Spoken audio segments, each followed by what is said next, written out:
واجب الاحترام دوستوں اور بزرگوں،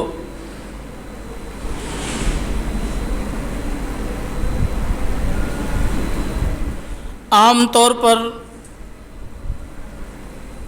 سمجھا یہ جاتا ہے کہ ایمان اور اسلام دونوں ایک ہی چیزیں ہیں، لیکن اگر بنظر غائر دیکھا جائے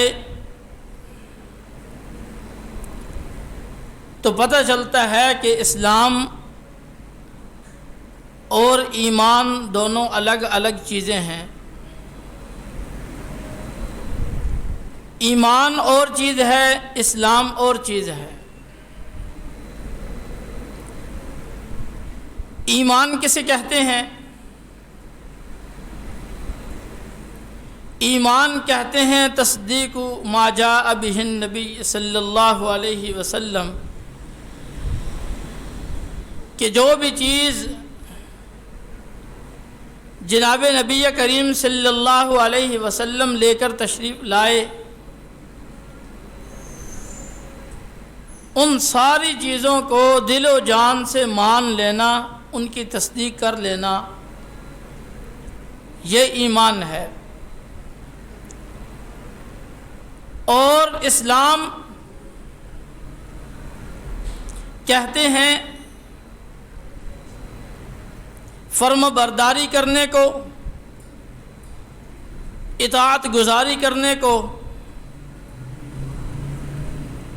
دوسرے لفظوں میں یوں سمجھیں کہ ایمان انسان کے اندر کو کہتے ہیں اور اسلام انسان کے ظاہر کو کہتے ہیں۔ پھر یوں سمجھیں کہ ایمان روح اور جان کا نام ہوتا ہے اور اسلام جسم کا نام ہے۔ انسان کے لیے یہ دونوں ضروری ہیں۔ جس طرح انسان کے لیے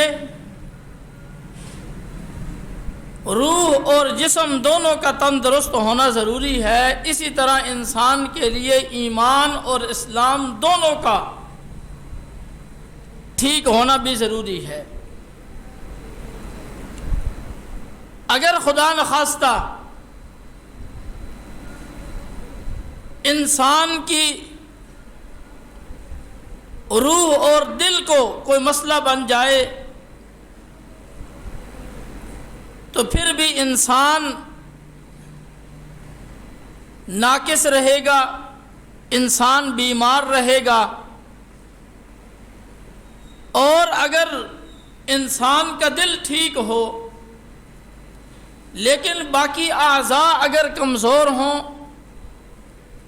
باقی اعضاء اگر ناتواں ہوں، تو پھر بھی انسان کو بیمار ہی کہا جائے گا۔ انسان کو تندرست، صحیح سالم، توانا اس وقت کہا جائے گا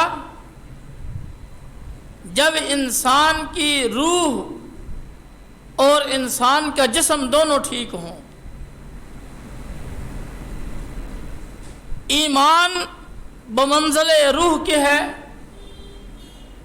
اور اسلام بمنزل جسم کے ہے۔ جس طرح روح نظر نہیں آتی، اسی طرح ایمان انسان کا وہ نظر نہیں آتا۔ جسم چونکہ نظر آتا ہے، اسی طرح انسان کا اسلام بھی نظر آتا ہے۔ روح نظر نہیں آتی، ایمان نظر نہیں آتا۔ جسم نظر آتا ہے، اسلام نظر آتا ہے۔ اور اس کی ایک اور مثال سمجھیں، جس طرح درخت ہے، درخت کے دو حصے ہوتے ہیں۔ ایک حصہ وہ ہوتا ہے جو زمین کے اندر اندر ہوتا ہے وہ نظر نہیں آتا، اس کو اس درخت کی جڑ کہا جاتا ہے، اصل کہا جاتا ہے۔ اور ایک درخت کا حصہ وہ ہوتا ہے جو زمین کے اوپر ہوتا ہے، وہ ہر ایک کو نظر آ رہا ہوتا ہے۔ جو زمین کے اندر ہے وہ اصل ہے، اگر اوپر والا حصہ کچھ کمزور ہو جائے اور اگر کاٹ بھی دیا جائے اور اس درخت کی جڑ مضبوط ہو، اس درخت کی اصل وہ صحیح سالم ہو، تو ایک نہ ایک دن وہ درخت دوبارہ ہرا اور سرسبز ہو سکتا ہے، اس لیے کہ اس کی جڑ مضبوط ہے۔ اگر خدا نخواستہ اوپر پھل بھی لگا ہوا ہے اور پتے بھی سرسبز اور شاداب ہیں، دیکھنے میں درخت خوبصورت نظر آ رہا ہے، لیکن اس کی جڑیں آہستہ آہستہ کمزور ہونا شروع ہو گئی ہیں، تو یاد رکھیں کہ وہ درخت زیادہ دیر، زیادہ عرصہ وہ ہرا نہیں رہ سکتا۔ اس لیے انسان کے اندر بھی دو چیزیں ہیں، ایک ایمان ہے اور ایک اسلام ہے۔ ایمان کا تعلق انسان کے دل کے ساتھ ہوتا ہے اور اسلام کا تعلق انسان کے اعضاء اور جوارح کے ساتھ ہوتا ہے۔ جب تک ایمان مضبوط ہو اس وقت تک انسان کے اعمال اچھے نظر آتے ہیں، تندرست نظر آتے ہیں، توانا نظر آتے ہیں۔ اور اگر خدا نخواستہ انسان کا ایمان کمزور ہو جائے تو پھر اس کے جو نظر آنے والے اعمال ہیں یعنی اسلام، وہ بھی کمزور پڑتا ہوا نظر آتا ہے۔ اللہ رب العزت نے اپنے کلام پاک کے اندر فرمایا، وَمَثَلُ كَلِمَةٍ طَيِّبَةٍ كَشَجَرَةٍ طَيِّبَةٍ أَصْلُهَا ثَابِتٌ وَفَرْعُهَا فِي السَّمَاءِ، کہ جس درخت کی جڑ مضبوط ہوتی ہے، توانا ہوتی ہے، وہ اصل ہے، وہ درخت ہے، وہ صحیح سالم ہے۔ اس لیے جناب نبی کریم صلی اللہ علیہ وسلم کے سامنے حضرت جبرائیل امین تشریف لاتے ہیں۔ حضور پاک علیہ السلام صحابہ کے اندر موجود ہیں۔ حضرت جبرائیل انسان کی شکل میں آتے ہیں، بڑا خوبصورت لباس، بڑا وجاہت والا خوبصورت چہرہ، حضور پاک علیہ السلام کے سامنے آ کر بیٹھ جاتے ہیں، اور صحابہ کے سامنے وہ اجنبی ہیں، صحابہ نے پہلے دیکھا ہوا نہیں ہے کیونکہ پہلی دفعہ انسانی شکل میں آئے۔ صحابہ پریشان ہیں کہ یہ کون ہے،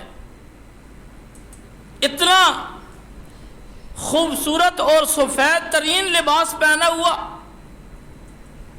اگر یہ مدینے کے ہوتے، یہاں قریب کے ہوتے، تو سارے صحابہ ان کو پہچانتے یہ کون ہے، کیونکہ محلے والے ایک دوسرے کو پہچانتے ہیں۔ اور اگر یہ دور دراز کے سفر کر کے آئے ہوتے، مسافر ہوتے، تو ان کا لباس اتنا سفید نہ ہوتا، ان کا لباس جو ہے وہ گرد و غبار والا ہوتا۔ سفید لباس، خوبصورت چہرہ، سیاہ ترین بال، اور جسم پر، چہرے پر سفر کے کوئی آثار نہیں۔ حضور کے سامنے آ کر بیٹھ جاتے ہیں، چند سوالات کرتے ہیں۔ مل ایمان مل اسلام، یا رسول اللہ ایمان کیا ہے؟ حضور پاک علیہ الصلاۃ والسلام نے فرمایا ان تؤمن باللہ وملائکتہ وکتبہ ورسلہ والیوم الآخر والقدر خیرہ وشرہ من اللہ تعالی۔ ایمان یہ ہے کہ تو اللہ پر دل و جان سے یقین کر لے کہ اللہ کی ذات موجود ہے۔ یقین کا نام ایمان ہے، مان لینے کا نام ایمان ہے۔ ایمان کہتے ہی مان لینے کو ہے، ایمان کہتے ہی یقین کر لینے کو ہے۔ اور پھر دوسرا سوال، مل اسلام، اسلام کیا ہے؟ حضور پاک علیہ الصلاۃ والسلام نے اس کے جوابات ارشاد فرمائے کہ 5 وقت کی نماز پڑھنا، زکوٰۃ ادا کرنا، حج بیت اللہ کا حج کرنا اگر تو استطاعت رکھتا ہو، رمضان کے روزے رکھنا، یہ اسلام ہے۔ اب دیکھیں، نماز بھی نظر آتی ہے، روزہ بھی نظر آتا ہے، حج بھی نظر آتا ہے، یہ سارے ارکان جو ہیں وہ نظر آنے والی چیز ہیں، اس لیے ان کو اسلام کے ساتھ جوڑا ہے حضور پاک علیہ الصلاۃ والسلام نے۔ یہ نماز کو اسلام کہا جاتا ہے، روزہ اور زکوٰۃ کو اسلام کہا جاتا ہے، لیکن جو چیز انسان کے دل کے اندر ہو وہ نظر آنے والی نہیں ہے، اس کو ایمان کہا جاتا ہے۔ مان لینا اللہ کی ذات کو، اللہ کی کتابوں کو، اللہ کے رسولوں کو، اللہ کے فرشتوں کو، ان ساری کی ساری چیزوں کو مان لینا، یہ ایمان ہے۔ حضور پاک علیہ الصلاۃ والسلام کی خدمت میں ایک قبیلے کے لوگ حاضر ہوئے۔ یہ وہی لوگ ہیں، یہ بدو قسم کے، جو مسجد کے اندر پیشاب وغیرہ بھی کر دیا کرتے تھے، اور یہ دیہاتی قسم کے لوگ، ان کو بظاہر آداب کا علم نہیں تھا، تو یہ حضور کے پاس آ کر کہتے ہیں کہ ہم ایمان لائے ہیں۔ قالت الاعراب آمنا، ہم ایمان لائے۔ حضور پاک علیہ الصلاۃ والسلام نے فرمایا قل لم تؤمنوا، تم ایمان ابھی نہیں لائے، ولکن قولوا اسلمنا، ہاں تم یہ کہو کہ ہم نے اسلام کو قبول کیا ہے، ہم آپ کی فرما برداری کرتے ہیں، آپ کی اطاعت گزاری کرتے ہیں۔ اس سے بھی پتہ چلتا ہے کہ ایمان اور چیز ہے، اسلام اور چیز ہے۔ ایمان انسان کے دل کے اندر جو یقین ہے اس کو کہا جاتا ہے، اور اسلام انسان کے ظاہری اعمال کو کہا جاتا ہے۔ تو جس طرح میں نے درخت کی مثال دی ہے، اگر اس درخت کی جو جڑ ہے، اصل ہے، اگر وہ صحیح اور تندرست رہے تو اوپر سے اگر درخت کو بارہا کاٹ بھی دیا جائے تو امید ہے وہ درخت دوبارہ ہرا اور سبز ہو سکتا ہے۔ کیوں؟ اس کی جڑ مضبوط ہے۔ اور اگر خدا نخواستہ جڑ کمزور ہو جائے تو پھر وہ کبھی بھی ہرا اور سرسبز نہیں ہو سکتا۔ یہی مثال انسان کی ہے۔ ایمان کو مضبوط رکھنا انتہائی ضروری ہے۔ ایمان مضبوط ہے، نماز روزے کے اندر کچھ سستی ہو جائے تو اللہ رب العزت اپنے فضل سے معاف کر سکتے ہیں۔ سستی انسان سے ہی ہوتی ہے، فرشتوں سے نہیں ہوتی یا کسی اور مخلوق سے۔